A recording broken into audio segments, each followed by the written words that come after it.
네, 안녕하세요. 2023년 2월 14일 장중시장 및 증권사의 시간입니다. 오늘 발렌타인데이네요.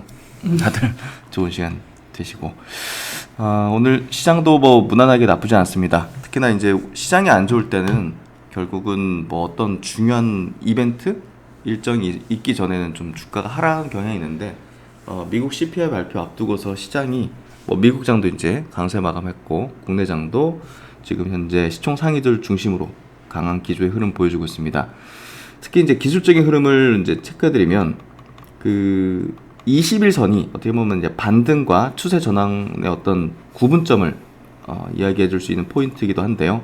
작년 7월 뭐 그리고 10월달 이렇게 반등할 때는 반등이 나오다가 21선을 깨는 부분이 뭐 반등이 끝나는 구간이었죠. 결국 이제 한 달여 반등 상승 뒤로 다시 또 고꾸라지는 흐름이 전개됐는데 지금 보시면 지금 코스닥 증시입니다. 21선이 밑에 자리하고 있고 각도를 세우면서 장기평선까지 닿았어요.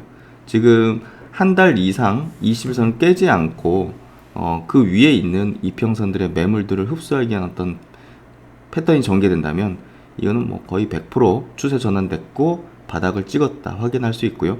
그 시그널로서 이제 거래대금이 증폭되면서 새로운 수급이 유입이 되면서 지금 추세가 바뀌어지고 있다는 것은 시장 환경에서 이제 우리가 하락에서 상승으로의 어떤 우리 방향과 전략을 가져야 됨을 이야기를 해준다. 이렇게 좀 정리할 수 있을 것 같아요. 코스피도 마찬가지로 장기평선 부근의 흐름이 지금 여기서 깨고 나서 처음으로 지금 이쪽을 닫고 있고 저항을 받지 않고 있습니다.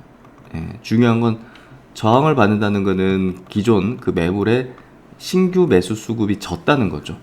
신규 매수 수급보다 나오는 물량이 많기 때문에 저항을 받는 건데 지금 보시면 저항의 흐름이 아니라 매물을 계속 흡수하기 위해서 굉장히 오랜 기간 머물고 있고 또 그 반등과 또 추세 전환의 어떤 구분점이었던 21선의 어떤 붕괴가 여전히 나타나지 않고 있고 지지를 받아보주는 형태가 전개되고 있습니다. 그래서 이런 부분들이 앞선 두 번의 강했던 반등, 작년에 이제 강했던 반등하고는 성격이 좀 틀리다.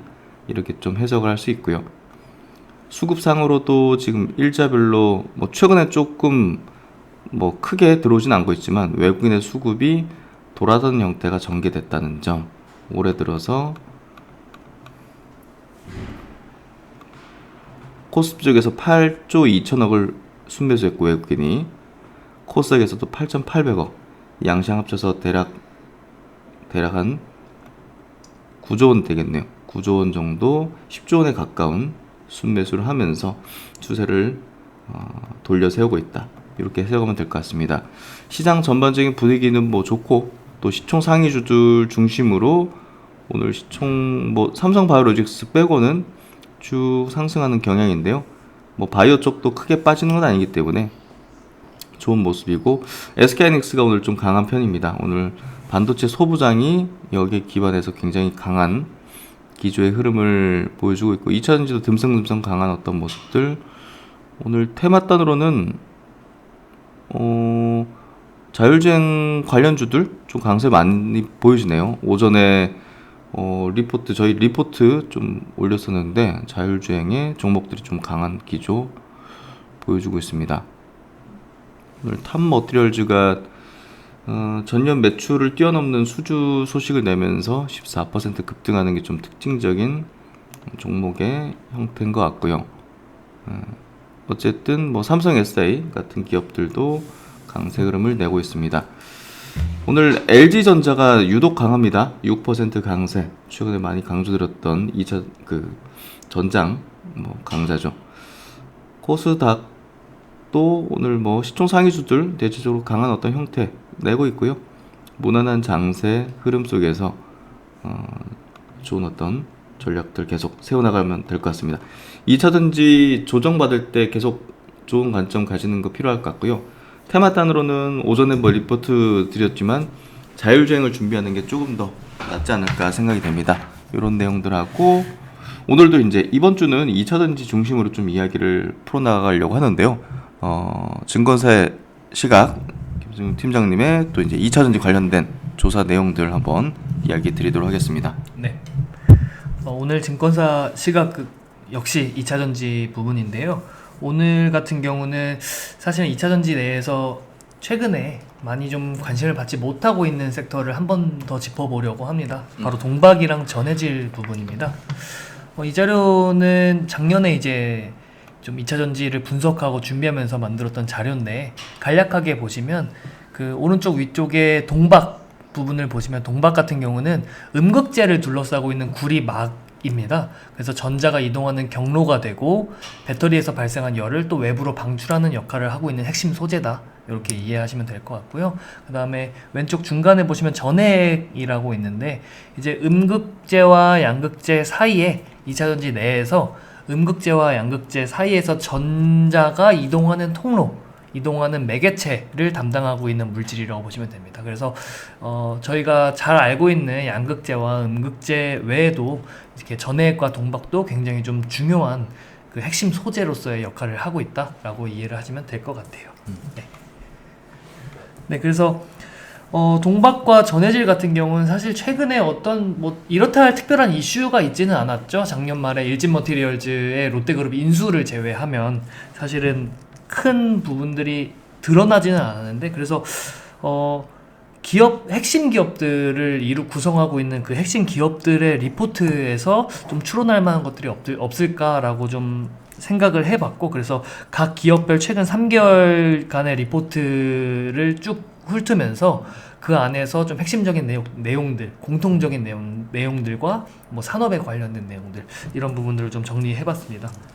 먼저 동박을 살펴보면, 이제 제목은 제가 붙여봤습니다. 바닥을 지나는 구간이고 하반기를 좀 기다려보자 라는 게 이제 공통적인 증권사의 시각이었는데요. 사실 동박 같은 경우 실적과 주가가 굉장히 부진했던 이유는 유럽의 전력비 부담이었습니다. 러시아 우크라이나 전쟁으로 인해서 유럽의 전력비가 사실 헝가리 기준으로 뭐 100불 정도 하던 전력비가 거의 500불, 600불까지 올랐다는 그런 부분들이 있을 정도로 전력비가 굉장히 높아졌고, 그래서 실적이 굉장히 악화되는 부분이 있었는데, 23년 들어서 이 전력비가 다시 100달러대 초반으로 이제 원상 복귀되는 수준으로 하향 안정화가 되고 있습니다. 그래서 전력비가 급등하기 때문에 가동률을 조정할 수밖에 없었고 수익성은 굉장히 하락했는데요.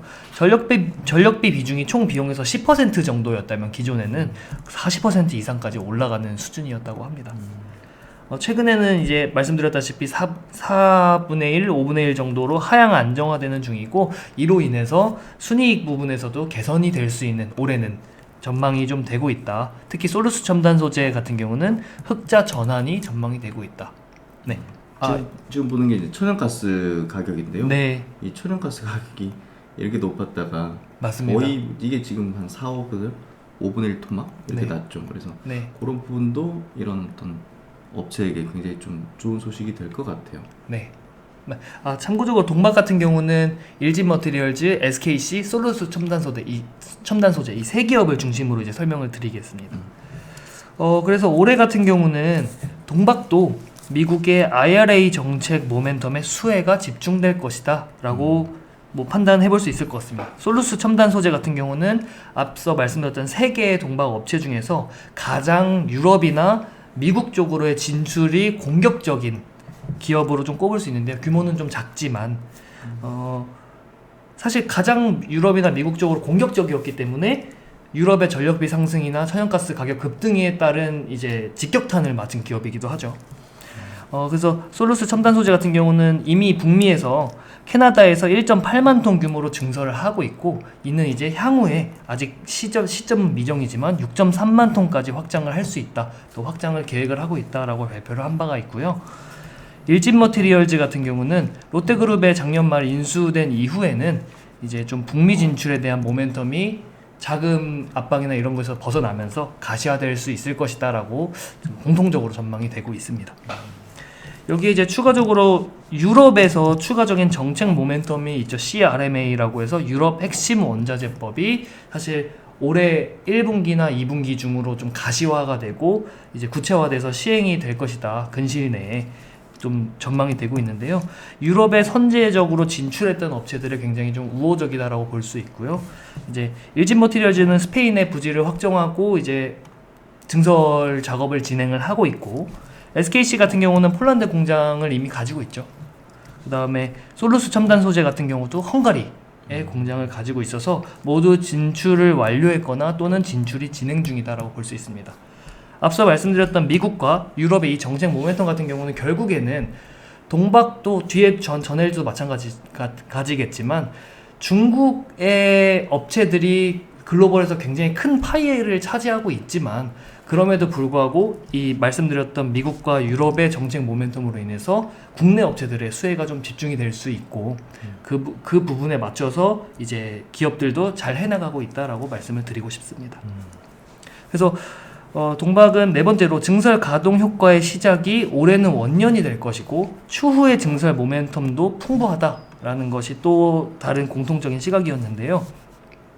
일진 머티리얼즈 같은 경우는 22년 4분기 작년 말에 말레이시아 증설 2만 톤을 추가적으로 가동을 하면서 20년도부터 2년마다 캐파가 2배 이상으로 증가를 하고 있습니다. 그래서 24년 현재 22년 말 기준으로 6만 톤 정도 수준이었는데 이제 24년도에는 13.5만 톤까지 증설이 계획되어 있고요. 이 부분은 미국 증설에 대한 부분은 포함이 되어 있지 않은 부분입니다. 그렇기 때문에 오히려 미국 증설에 대한 발표가 나온다면 여기에서 증설 모멘텀이 더 더해질 수 있다라는 부분을 좀 생각해 볼 수 있고요. SKC 같은 경우는 사실은 그 증설에 있어서 가장 공격적인 업체로 볼 수 있고 23년 올해 하반기에는 말레이시아 공장이 가동이 되면서 증설에 대한 부분이 실적에 좀 반영이 될 거라는 기대감이 불 수 있고요. 현재 5만 톤, 22년 말 기준으로 5만 톤 규모의 캐파가 23년, 그러니까 올해 말 24년인데 제가 잘못 표기한 것 같습니다. 네. 24년도 내년 말 정도 기준으로는 30만 톤까지 거의 캐파가 5배, 6배 이상 6배 가까이 이제 증설을 하는 것을 계획으로 하고 있죠. SK 넥실리스를 중심으로요. 그래서 굉장히 공격적으로 캐파 증설을 준비하고 있다. 솔루스 첨단 소재 같은 경우도 내년도 24년도에는 헝가리 2공장을 가동을 시작을 할 전망이고, 말씀드렸지만 유럽과 북미에 가장 먼저 진출한 업체인데 가장 공격적으로 이로 인해서 이연된 수혜가 좀 올해나 내년에는 좀 다른 기업들 대비해서도 수혜가 좀 집중될 수 있지 않나라고 보고 있습니다. 특히 이제 솔루스 첨단 소재 같은 경우는 누적 수주를 약 2.4조 원 정도 보유하고 있다고 알려져 있는데요. 이 2.4조 원 내에는 사실 테슬라라고 명시되어 있지 않지만 글로벌 최대 전기차 업체의 직납 물량도 포함되어 있다고 합니다. 이 부분이 증권사 리포트에서 이제 추정치로 반영이 되어 있고요.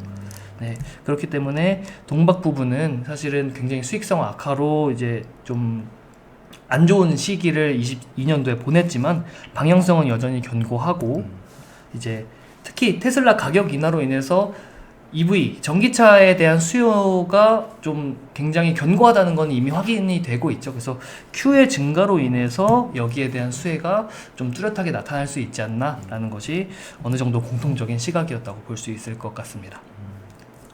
네, 두 번째로 전해질 살펴보도록 하겠습니다. 전해질 같은 경우는 현지화 그리고 정책 모멘텀이 좀 콜라보 된다라는 제목을 붙여봤는데요. 정책 모멘텀은 아까 말씀드렸던 것과 비슷하겠죠. 일단 전해질 같은 경우는 작년에 리튬 가격 급등으로 인해서 리튬염이라는 원재료의 가격까지 급등을 했습니다. 똑같이 이제 생산 비용, 생산 단가가 굉장히 좀 생산 비용이 상승했고 수익성이 악화되는 부분으로 인해서 실적적인 부분에서 굉장히 전망을 안 좋게 보였고 주가 흐름도 굉장히 안 좋게 나타났었는데요. 이제 악화된 이런 부분은 이 원재료 가격에 대한 부분은 현재 좀 어느 정도 리튬 가격의 안정으로 인해서 안정화가 되어 있고 이러한 안정화 추세는 향후에도 좀 지속적으로 이어질 수 있다라는 것이 지배적인 좀 전망인 것 같습니다. 이 전해액 같은 경우는 현지화가 굉장히 필수적인 소재인데 그 이유는 유통기한이 전해액을 생산한 이후에는 3개월에서 4개월 정도에 불과하고 이송할 때 또 특수 용기가 필요한 물질이라고 합니다. 그렇기 때문에 그냥 단순히 국내에서 생산해서 그냥 북미로 보낸다, 이러한 개념이 사실은 좀 효율성을 떨어뜨리거나 비용을 늘릴 수 있는 네, 그런 부분으로 작용을 하게 되는데요.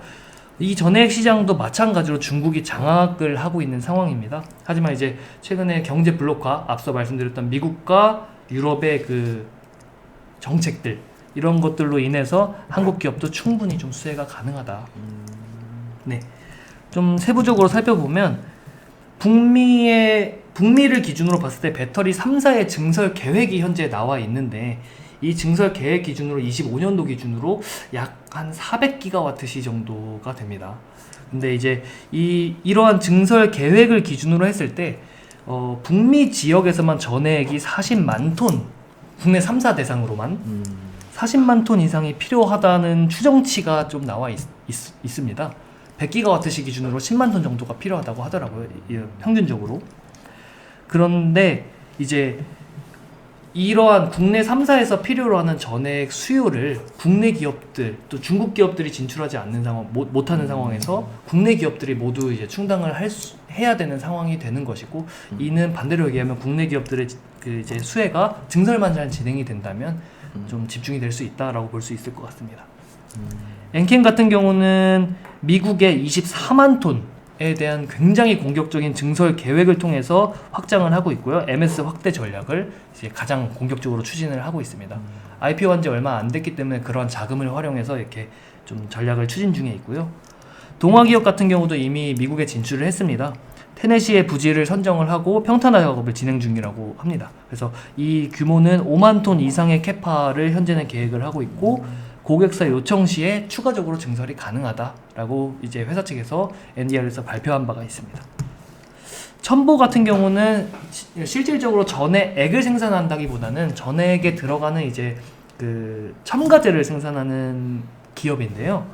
이 첨가제 자체는 IRA의 제한 품목은 아니지만 중국산을 제외한다면 글로벌에서 이 첨가제를 생산하는 업체는 첨보가 유일하다고 볼 수 있습니다. 그렇기 때문에 결국에는 종합적으로 봤을 때 북미 캐파의 확장에 대해서는 우리 기업들이 충분한 수혜를 좀 입을 수 있다. 사실 엔캠과 동아기업의 북미 증설 진행분만 봐도, 계획분만 봐도 사실 30만 톤이 안 되는데 국내 3사가 40만 톤 이상이 필요로 하는 상황이다 보니까 좀 가시적이다라고 볼 수 있을 것 같아요. 그래서 캐파 증설 계획을 근거로 판단했을 때 역시나 전해질도 중장기 성장 방향성은 뚜렷하다고 볼 수 있을 것 같고요. 엔캠 같은 경우는 글로벌 전체적으로 봤을 때 2022년도 작년 9.5만 톤의 캐파를 가지고 있었는데 24년도 2년 뒤에는 74.5만 톤, 굉장히 공격적으로 증설을 전망을 하고 있고, 현지화 그리고 확장, 그 권역별로 이제 증설을 하고 있기 때문에 굉장히 공격적으로 진행을 하고 있다. 동아기업 같은 경우도 22년도 5.3만 톤의 캐파에서 24년도 앞에 미국 5만 톤 포함해서 10만 톤의 규모로 증설이 예정되어 있고요. 첨보 같은 경우는 F 첨가제, 이 F 첨가제 뒤에서 설명드리겠습니다. 캐파 기준으로 22년도 작년 말 기준 1,000톤의 생산 캐파를 갖고 있었는데 내년 24년도는 2만 1,000톤 규모로 확장을 전망이 되고 있습니다. 특히 이제 올해 첨보 같은 경우는 약 12,000톤 규모로 좀 그 확장하는 규모 수준에서 올해 굉장히 좀 많이 좀 과반 이상으로 집중이 되어 있다는 것이 특징점이라고 볼 수 있습니다. 간략하게만 설명드리면 첨가제 같은 경우는 P계열 그리고 F계열로 구분이 되어 있는데, 이제 F계열을 기준으로 설명을 드렸던 이유는 테슬라가 사용할 것으로 추정되는 전해질의 계열이 F계열이다라고 나와 있기 때문에 이 F계열의 첨가제를 중국산을 제외하면 첨보가 유일하게 생산한다라는 점은 굉장히 큰 어떤 모멘텀이 될 수 있지 않을까라고도 생각을 해볼 수 있을 것 같습니다. 테슬라의 배터리 내재화에 또 기대감이 상당히 첨보에도 볼 수 있겠네요. 네, 맞습니다. 네, 하여튼 2차 전지 업종 내에서 이제 뭐 양극재, 음극재도 있지만 전해질 동박도 당연히 필수적으로 들어가 있기 때문에 뭐 수혜는 당연할 것인데 작년 너무 저조했죠. 그래서 우리가 이 부분도 한번 짚어보는 게 필요했는데 뭐 올해 방향성은 뚜렷하게 또 좋아지는 방향이니까 전략을 잘 짜볼 수 있지 않을까 싶습니다. 네. 이번 내용도 많은 도움이 되실 것 같고요. 수고 많으셨습니다. 감사합니다. 감사합니다.